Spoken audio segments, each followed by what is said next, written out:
નમસ્કાર મિત્રો, આજના આ વિડીયોમાં આપણે પવિત્ર તીર્થસ્થાન એવા ઋષિકેશના દર્શન કરવાના છીએ. હરિદ્વારની એકદમ નજીક આવેલ ઋષિકેશ. તો ઋષિકેશમાં મુખ્ય 4 તીર્થસ્થાન છે. એ સિવાય ઘણા બધા તીર્થસ્થાનો દર્શન લાયક છે, જેમાં સૌથી પહેલા છે રામઝુલા, નંબર 2 ઉપર છે લક્ષ્મણ ઝુલા. એમાં પણ તાજેતરમાં જે નવો કાચનો જે બ્રિજ બન્યો છે એ પણ ખાસ જોઈશું. નંબર 3 ત્રિવેણી ઘાટ ઉપર ગંગાજીની આરતી થાય છે એ પણ જોઈશું. અને લાસ્ટમાં જ્યાં પાંડવો જ્યાંથી સ્વર્ગમાં ગયા હતા એ સ્વર્ગાશ્રમ એ જગ્યાના પણ દર્શન કરવાના છે. જો તમે ભવિષ્યમાં ઋષિકેશ જવાનું વિચારતા હોય તો વિડીયો ખાસ તમને ઉપયોગી બનશે. તો ઘર બેઠા ઋષિકેશના પવિત્ર તીર્થસ્થાનના દર્શન કરીએ. ચાલો જોઈએ આ વિડીયો. હરિદ્વારથી 26 કિલોમીટરના અંતરે ઋષિકેશ આવેલું છે. જ્યાં તમે ગાડી લઈને જશો તો ટ્રાફિક અને પાર્કિંગના પ્રશ્નો થશે, એટલે એના કરતાં બેસ્ટ રહેશે કે તમે રિક્ષા દ્વારા પહોંચો. અમે સાંજેકના ઋષિકેશ પહોંચ્યા હતા, એટલે ઋષિકેશમાં ત્રિવેણી ઘાટ પર મા ગંગાની સાંજની આરતીનો લાભ સૌથી પહેલા લીધો હતો. અહીંયા પણ સાંજના 5 વાગ્યાથી લોકો આરતી દર્શન માટે પોતાની જગ્યા લઈ લે છે.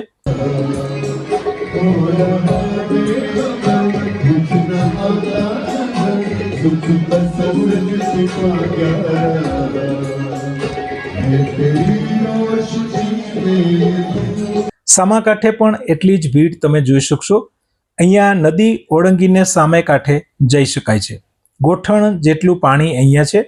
અમે પણ નદીના સામે કાંઠે ગયા હતા, જેથી આરતીના દર્શન સરસ રીતે થઈ શકે. ઘાટ ઉપર આરતી દર્શન માટે એકઠા થયેલા લોકો તમે જોઈ શકો છો.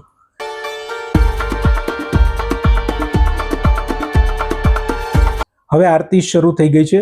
જય ગંગા મૈયા.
જો તમે ઋષિકેશ આવો તો ત્રિવેણી ઘાટની માં ગંગાની આરતીના દર્શન કરવા જરૂર પધારજો.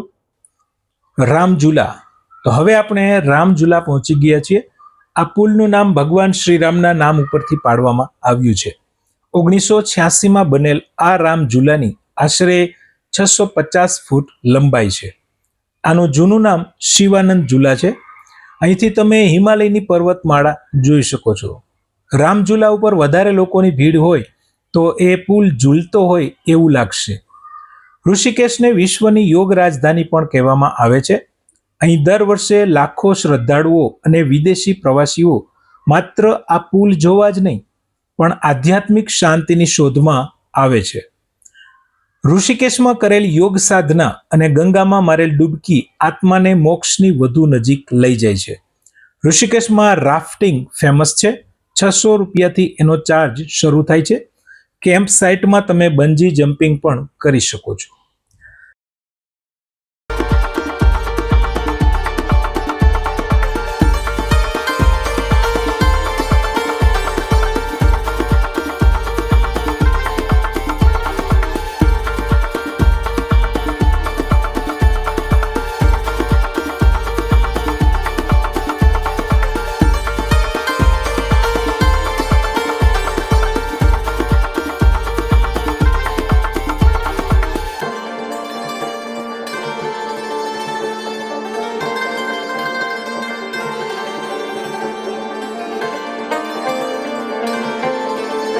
એક્ઝેક્ટ નજીક આવેલ છે સ્વર્ગાશ્રમ.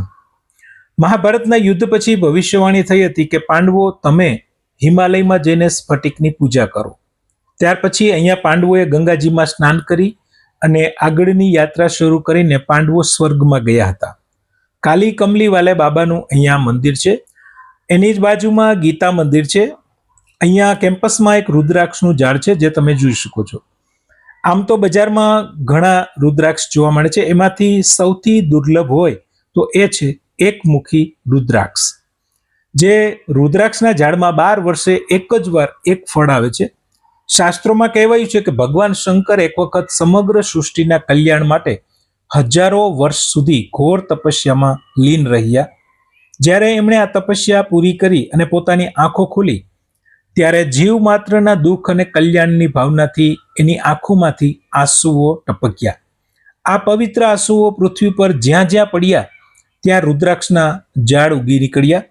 એટલા માટે રુદ્રાક્ષને ભગવાન શંકરના આંસુનું સ્વરૂપ માનવામાં આવે છે. અહીંયા ગીતા મંદિર છે. અહીંયા પણ રહેવાની સુવિધા આપવામાં આવે છે.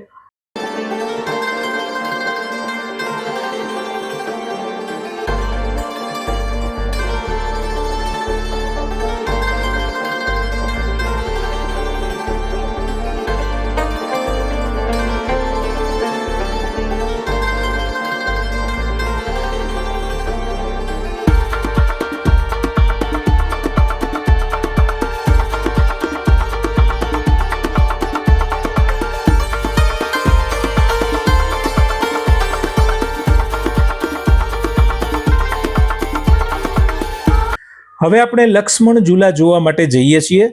રામઝૂલાથી જો તમે ચાલીને જઈ શકતા હોય તો ત્યાં અલગ રસ્તો છે. ત્યાંથી ફક્ત 3 કિલોમીટરના અંતરે આ લક્ષ્મણ ઝૂલા છે. ચાલીને પણ જઈ શકાય છે. જો તમે ચાલીને ન જવા માંગતા હોય તો રામઝૂલાથી તમને રિક્ષા પણ મળી જશે. રોડથી લક્ષ્મણ ઝૂલા સુધી જવા માટે આપણે અંદર થોડું ચાલીને જવું પડશે. હવે આપણે લક્ષ્મણ ઝૂલા પહોંચી ગયા છીએ. આ લગભગ 450 ફૂટ લાંબો સસ્પેન્શન પુલ છે. ગંગાના બંને કિનારાઓને જોડતો આ પુલ માત્ર એક માળખું નથી, પણ ઇતિહાસ, ભક્તિ અને અદ્ભુત એન્જિનિયરિંગનો સંગમ છે. આ નવો બનેલ પુલ છે. બાજુમાં કાચનો પુલ છે જે તમે આ રીતે ટપીને જઈ શકો છો.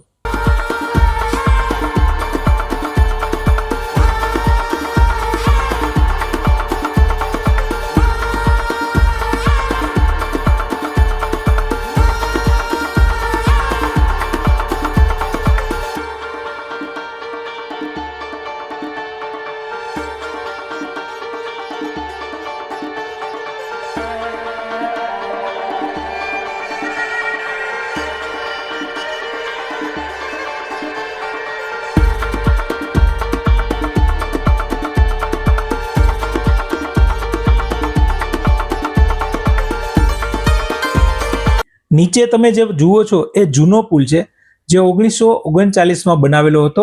આ પહેલા આ પુલ જ ઉપયોગમાં હતો અને એના ઉપર જ લોકો ચાલીને જતા હતા. પણ પછી બહુ વધારે જૂનો હોવાથી એની સ્થિતિ વધારે જીર્ણ થઈ ગઈ હતી અને એટલે સરકારે એની બાજુમાં જ આ નવો પુલ બનાવેલ છે અને જૂનો પુલ હવે બંધ કરેલ છે. પુલ પર ચાલતા નીચે ગંગાજીનો ગરજતો પ્રવાહ દેખાય છે અને ચારે તરફ દેખાતા હિમાલયના પર્વતો મનમાં એક અલગ જ રોમાંચ જગાવે છે.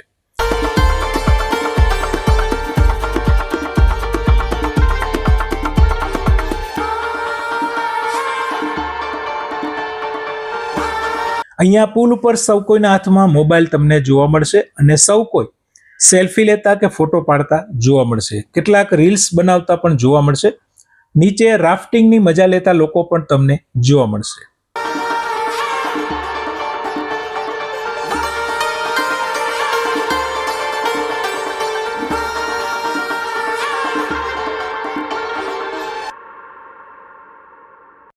તો મિત્રો, આશા છે ઋષિકેશની આ સફરમાં, આ દર્શન યાત્રામાં તમને આનંદ આવ્યો હશે, ગમ્યું હશે.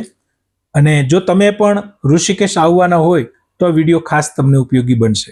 મિત્રો, હરિદ્વાર દર્શનનો આવો જ એક વિડીયો છે જે તમે જોવા માંગતા હોય તો નીચે લિંક આપી છે, જોઈ શકો છો.